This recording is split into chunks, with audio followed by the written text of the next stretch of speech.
Hey everybody, Who's Your Jedi here with another review for you. This time talking episode 16 of season 5 of The Walking Dead called Conquer.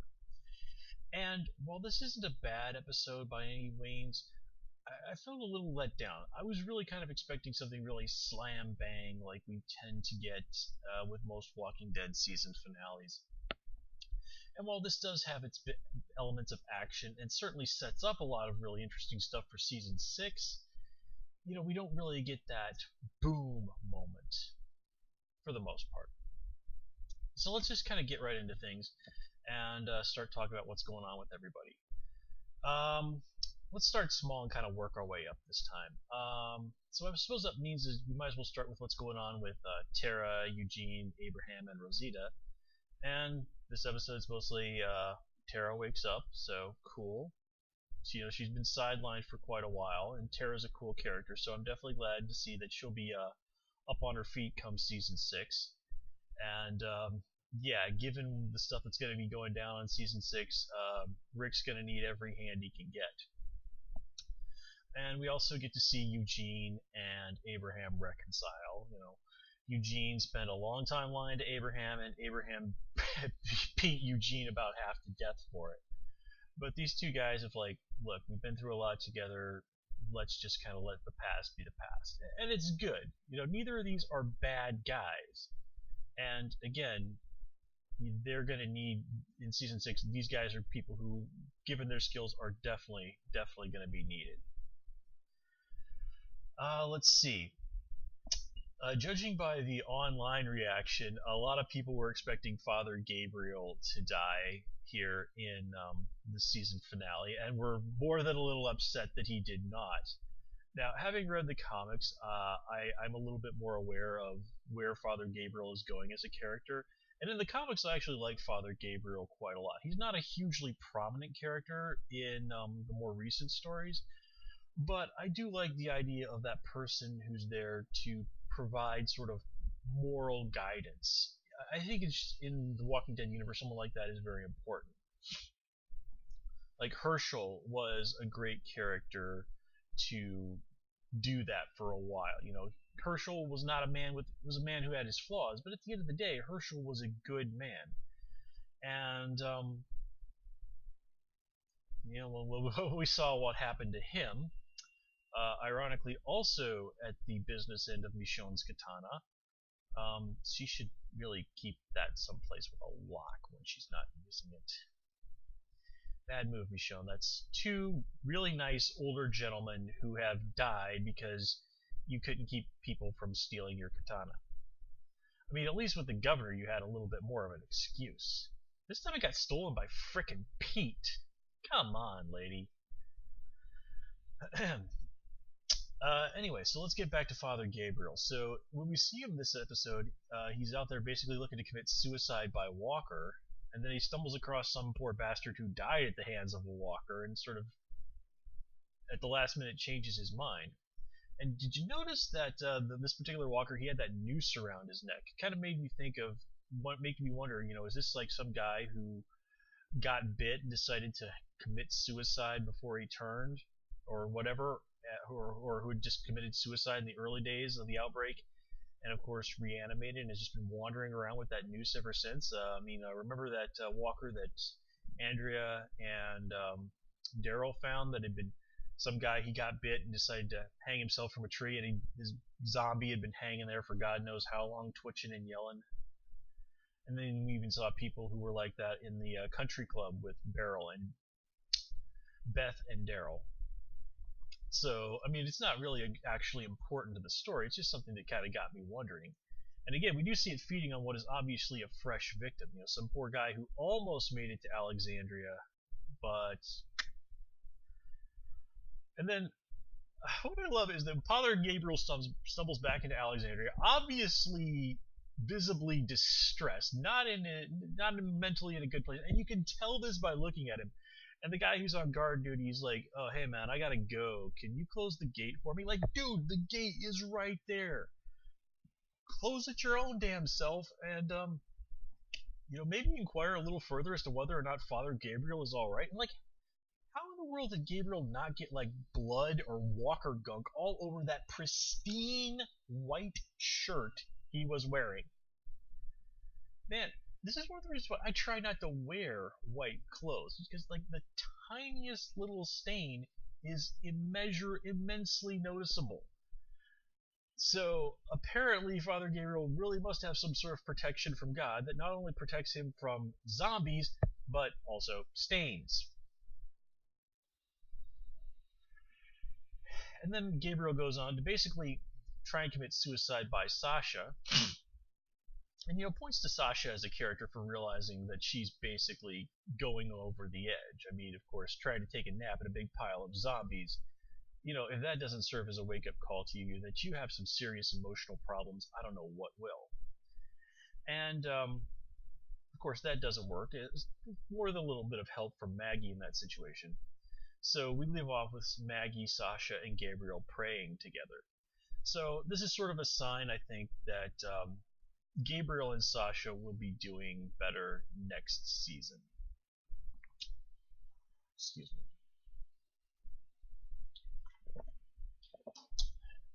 So anyway, let's see. Who else do we need to talk about? Yeah, let's. I don't have a huge amount to say what was going on with Daryl and Aaron this episode. Just that Aaron continues to be a really great addition to the cast. He's a very likable guy. He's a capable guy. And again, he's also sort of there being a moral person who's, kind of, basically just kind of being a decent guy.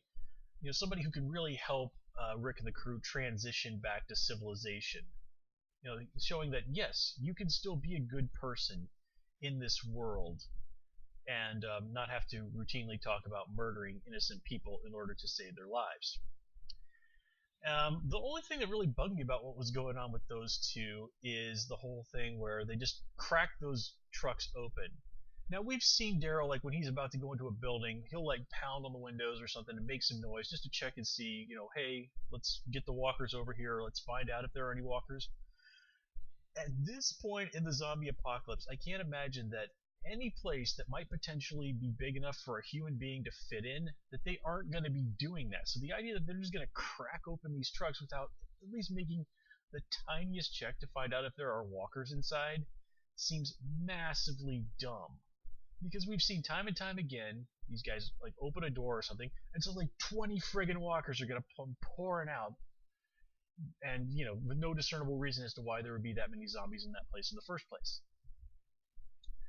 So again, this just seems massively stupid that they would fall into the trap like that.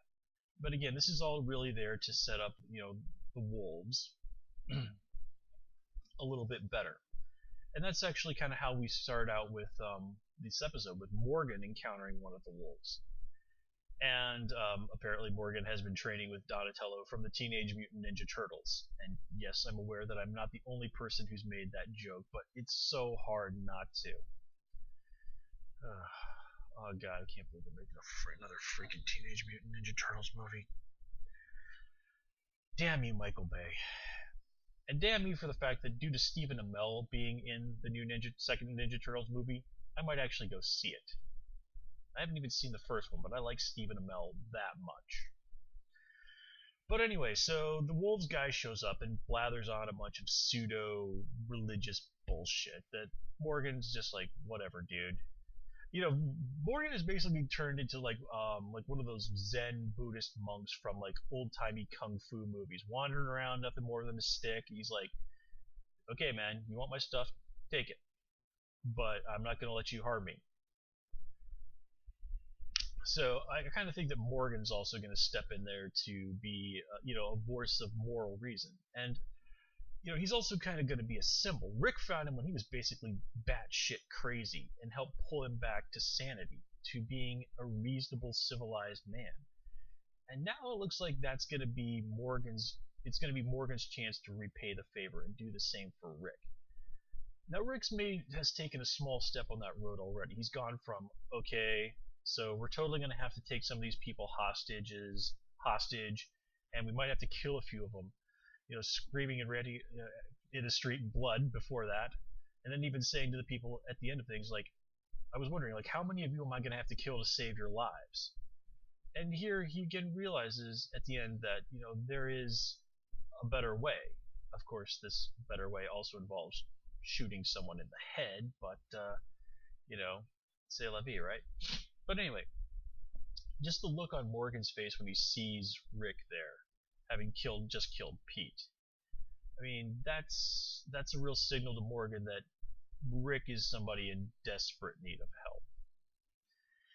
And what really gets me about Rick is this episode when he's like talking about his plan to like take Deanna's family hostage and all this. He totally does not see that Glenn and Michonne are like not down with this in the least. I kind of like just wish Glenn had said like, no, Rick, I'm not going to do that. Your plan is crazy. This is stupid. I kind of had the feeling that if Rick had even tried that, Glenn and Michonne would not have done that. And what really gets me this episode is that this basically really shows so far that Carol has turned into almost the worst person in Rick's group. That whole, oh sweetie, you can't have it both ways. Okay, so Carol is going around threatening to murder children, advocating, attacking innocent people, kind of Rick's how many of you am I going to have to kill in order to save you philosophy. And what's really hilarious about all of this is that Carol herself killed 2 innocent people back at the prison and was exiled for it. So, seriously, Carol, Rick showed you mercy when you killed 2 innocent people. Now, granted, she did it for what she thought was to protect the group, and she did have a bit of a point. But again, Rick showed mercy. Rick behaved like a civilized man. And now look at what you're advocating for him to do. I mean, seriously, Carol. And even that whole thing with her going over there to Pete. I mean, she was basically just setting Pete up for the chance to kind of give him that little speech, to pull that knife on him and threaten him and say, like, you're a pathetic, weak little man. And even then, Carol was doing that basically for her own reasons. I mean, for her own selfish reasons, which is basically kind of Pete is a stand-in for Ed, her ex-husband.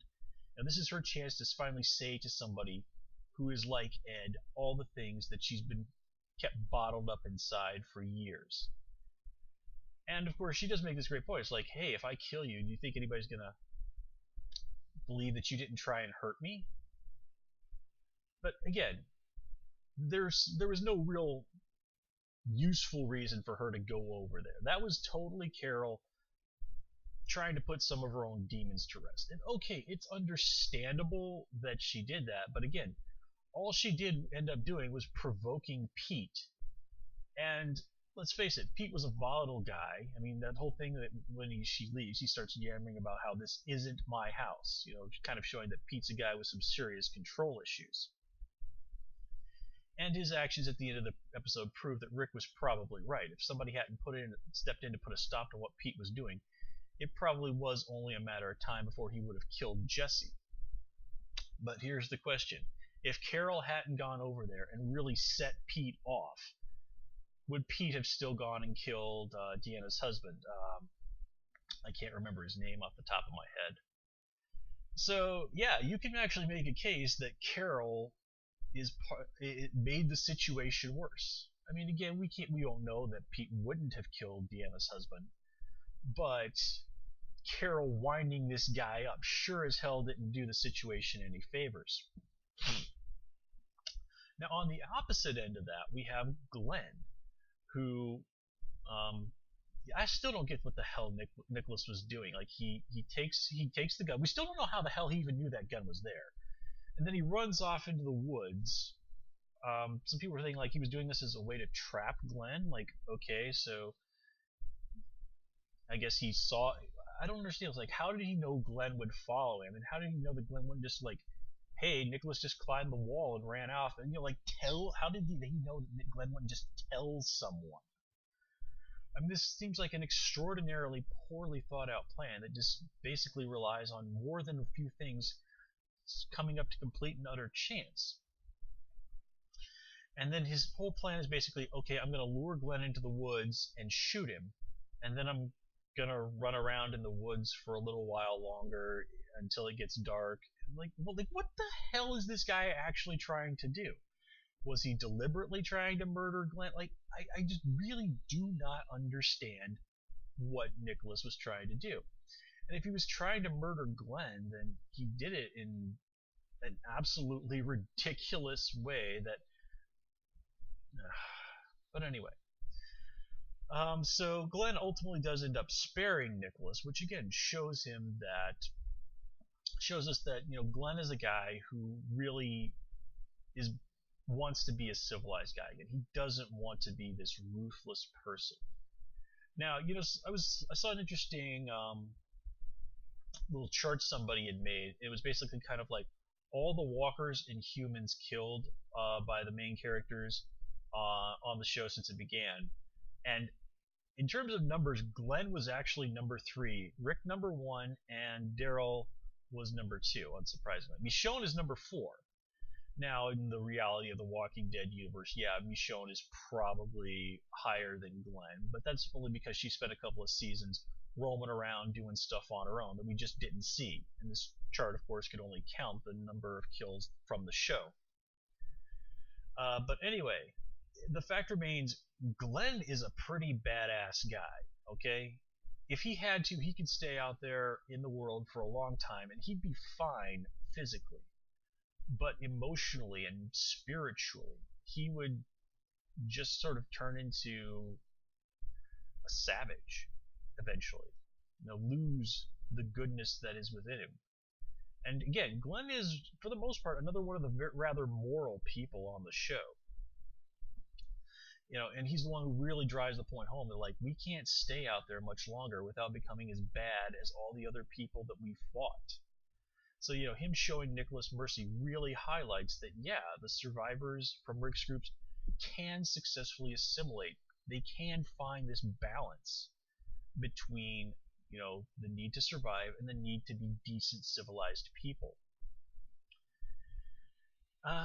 Speaking of civilized people, let's briefly talk about Deanna. And the thing that really gets me about her this episode is that the whole thing, the forum on what was going to happen with Rick, despite what she said, was clearly kind of a kangaroo court. She'd already made up her mind about what she was going to do with Rick. She was going to exile him. And the whole thing of actually like talking about it everybody, this was just basically for show, a formality. So that really does not speak well of her as a leader. But of course this kind of becomes a moot point thanks to Pete.